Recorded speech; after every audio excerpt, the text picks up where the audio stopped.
Trading करताना ना दोन प्रकारचे फिअर आहेत, दोन प्रकारच्या भीती आहेत. एक आहे फिअर ऑफ मिसिंग आउट आणि दुसरं आहे fear of being wrong. Fear of missing out म्हणजे काय?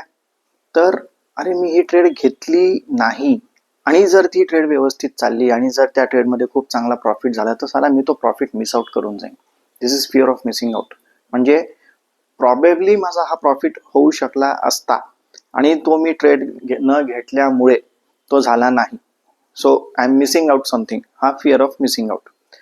दुसरं आहे fear of being wrong. Me trade घेतली आणि ही ट्रेड चुकीची गेली तर माझं नुकसान होईल.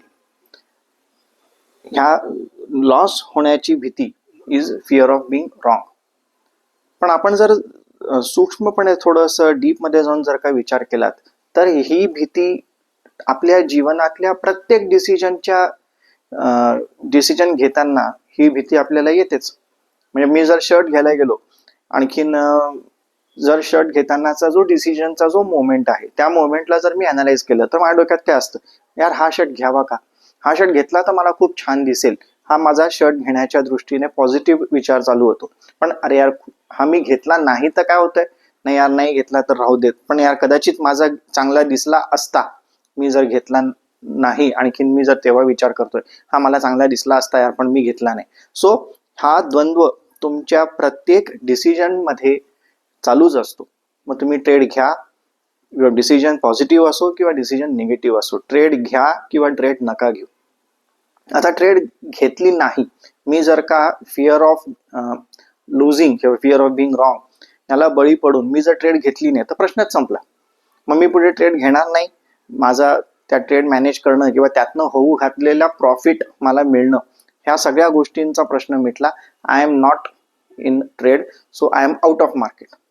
पण जर मला ट्रेड घ्यायची आहे, आता हा जो फिअर आहे, फिअर ऑफ बिंग रॉंग, हा आपल्याला ओव्हरकम करणं भाग आहे. कारण मला जर ट्रेडिंग करायची आहे तर मला कधी ना कधी त्या पाण्यात उतरायचं आहे. मला ते मी जर उतरलोच नाही आणि कडेवरच बसून राहिलो तर मी पोहायला शिकूच शकणार नाही. मी कधीच तो पाण्यातनं पोहण्याचा, आपण यशस्वीरित्या अंतर कापून पुढे जाण्याचा आनंद मी कधीच घेऊ शकणार नाही. सो फॉर मी, मला तो डिसिजन घेणं किंवा एकदा तो ओव्हरकम करून त्या ट्रेड घेण्यापर्यंत पोहोचणं हे गरजेचं आहे.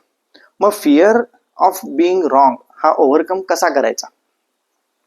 आपण ट्रेड घेतो ही फिअर ऑफ मिसिंग आउट ह्या फिअरमुळे तर घेत नाहीये ना, हे पण बघण्यासारखं आहे. म्हणजे आपण मिस आउट होतोय किंवा मी जर ट्रेड घेतली नाही तर मी लॉस करेन किंवा प्रॉफिट करणार नाही, किंवा हा प्रॉफिट मला खूप होऊ शकला असता पण मी तो घेत नाहीये म्हणून मी ट्रेड घेतोय, असं ह्या गोष्टीला बळी पडून आपल्याला ट्रेड घ्यायची नाहीये. आपल्याला ट्रेड कशी घ्यायची आहे? With all informed decisions. माझ्या पॅरामीटर्सवरती, माझ्या स्ट्रॅटेजीवरती, माझ्या ट्रेडिंग प्लॅनवरती जर ते व्यवस्थित बसत असेल तर आणि तरच कुठल्याही इमोशन्सना बळी न पडता आपल्याला ट्रेड घ्यायची. मग ती ट्रेड घेताना आपल्या डोक्यामधली एक चेकलिस्ट बनवा. ह्या चेकलिस्ट मधले ते पॉइंट्स जर का तुमचे टिकआउट होत असतील आणि त्या पॉइंट्स प्रमाणे जर का ते सगळं सेटअप बनत असेल तर आणि तरच ट्रेड घ्या. उदाहरणार्थ, मला ट्रेड घ्यायची आहे, मग माझा हा ट्रेड घेण्याचा एंट्री पॉइंट आलाय का? ओके, माझ्या सेटअप प्रमाणे हे जे स्ट्रक्चर बनायला हवंय, काही असेल, तुमचा ट्रेंड लाईनचा ब्रेकआउट असेल किंवा मुव्हिंग ॲव्हरेजचा गोल्डन क्रॉस ओव्हर असेल किंवा आणखीन काही सपोर्ट रेझिस्टन्सची लेवलला कॅन्डलस्टिकचा पॅटर्न बनलेला असेल, चार्टचा पॅटर्न बनलेला असेल, स्टोकॅस्टिकच्या किंवा सुपर ट्रेंडच्या किंवा आणखीन मुव्हिंग ॲव्हरेजच्या कुठले RSIच्या काही लेवल्स असतील, तो जो तुमचे पॅरामीटर्स आहेत लिहिलेले, आणखीन तुम्ही बॅकटेस्ट केलेले पॅरामीटर्स, हे जर आले आहेत का हे पहिलं चेक करा. दुसरं, मी जर ह्या ट्रेडमध्ये एंटर केलं तर माझा प्रॉबेबल लॉस किती होऊ शकतो, त्या लॉसची माझी मानसिक तयारी आहे का? म्हणजे जर मी ठरवलंय की बाबा मी आज ट्रेड करताना माझा 1000 रुपये, मी ह्या ट्रेडमध्ये जर एंटर केलं आणि ही ट्रेड माझ्या अगेन्स्ट जर गेली तर किती खाली गेल्यानंतर मी बाहेर पडणार आहे, that is my stop loss point. की माझ्या एंट्रीपासनं माझं जे काही अनालिसिस आहे की इथनं हा मार्केट वर जाणार आहे, पण त्याच्या अगेन्स्ट जर इतकं खाली गेलं तर माझं अनालिसिस चुकलंय, म्हणजे माझं काय, बाहेर पडणं, ह्याच्या व्यतिरिक्त माझ्याकडे दुसरं ऑप्शन नाही. That is my stop loss point. हा स्टॉप लॉस पॉईंट मधला अंतर किती आहे, त्या अंतरामध्ये माझी फायनान्शियल लॉस किती, माझा लॉस किती होणार आहे, त्या लॉसची माझी तयारी आहे का, हे ऍक्सेप्ट करा. तो ऍक्सेप्ट होऊ शकण्यापर्यंतचा जर का लॉस असेल, समजा तुम्ही लिमिट धरली आहे की 1000 रुपये, तो तेवढाच लॉस झाला, आणखीन तेवढं झालं तर मी बाहेर पडणार आहे, ही जर तुमची मानसिक तयारी असेल तरच आपण पुढचा विचार करू. जर तो लॉस 1000 रुपयापेक्षा वरती जात असेल तर मी तो ट्रेड घेणारच नाही. तिसरी गोष्ट, हा ट्रेड घेतल्यानंतर माझा रिस्क रिवॉर्ड हा बसतोय का? म्हणजे जर मी 1000 रुपये द्यायला तयार आहे तर हा मला प्रॉबेबली 2500 ते 3000 म्हणजे 2.5 to 3 हा रिस्क रिवॉर्ड रेशो देतोय का? तर तो ट्रेड घेण्यात अर्थ आहे ना.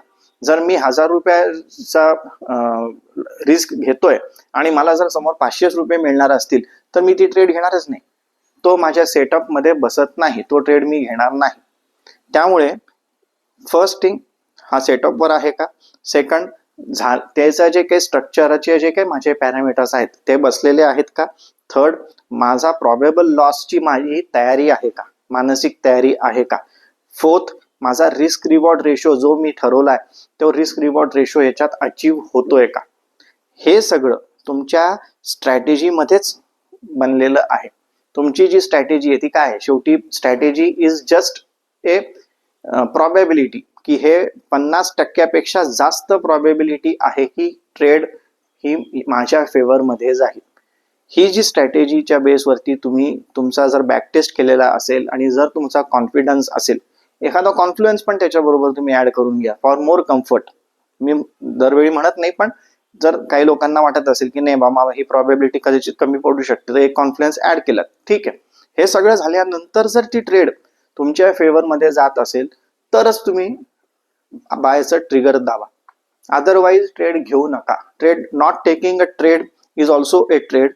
त्याच्यामध्ये you are saving out the losses, so ते तितकंच महत्वाचं आहे. Money saved is money earned. त्यामुळे ट्रेड घेताना हे जे मी सांगितलेले 5 पॉइंट्स आहेत यांची एक चेकलिस्ट मनातल्या मनामध्ये तुमची सगळ्या गोष्टी टिकआउट झाल्या पाहिजेत. आणि जर त्या टिकआउट होत असतील आणि त्या सगळ्या लिस्ट प्रमाणे जर का तुमची ट्रेड मध्ये दिसत असतील तर तुमची भीती कमी होते आणि त्या कमी भीतीमुळे तुम्ही ट्रेड घेण्यामध्ये हिम्मत करून तुम्ही ती चांगली ट्रेड घेता. आता हे सगळं झाल्यानंतर ती ट्रेड फेल होणार नाही का? होऊ शकते. ट्रेड फेल व्हायला काही कारण लागत नाही. ट्रेड आरामशीर फेल होऊ शकते. You may make loss, but that loss is calculated. त्या लॉसची तुमची मानसिक तयारी पण आहे, त्यामुळे तुम्हाला त्या लॉसचं दुःख होणार नाही. आणि हे सगळी प्रोसेस तुम्ही इमोशन्स बाजूला ठेवून करणार आहात. हा बिझनेस आहे शेवटी, त्यामुळे इमोशन्सना ह्याच्यात कुठेही जागा नाहीये. तुमची कॅल्क्युलेटेड रिस्क आहे, तुमचा कॅल्क्युलेटेड प्रॉबेबल एक्सपेक्टेड प्रॉफिट आहे.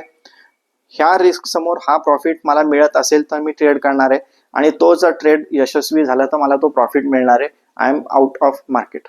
आता बऱ्याच वेळेला काय होतं, आपण आता हा थोडासा पुढचा विषय मी घेतोय. बऱ्याच वेळेला असं पण होतं की मी ट्रेड घेतो, माझा जो रिस्क रिवॉर्ड असतो 1:3 किंवा 1:4, तो रिस्क रिवॉर्ड अचीव्ह होतो, मी बाहेर पडतो आणि त्याच्यानंतर मग मार्केट वर जातं. जाऊ दे, ते होणार आहे. मार्केटला वर जाण्यापासून कोणी थांबवू शकत नाही. माझा जो रिस्क रिवॉर्ड होता किंवा माझा जो ट्रेड प्लॅन होता त्याप्रमाणे जे मला आउटकम एक्सपेक्टेड होतं ते आलं. I should stop there. नंतरचा तो पश्चाताप किंवा नंतरचा फोमो हा आपल्यामध्ये येऊ देता कामा नये.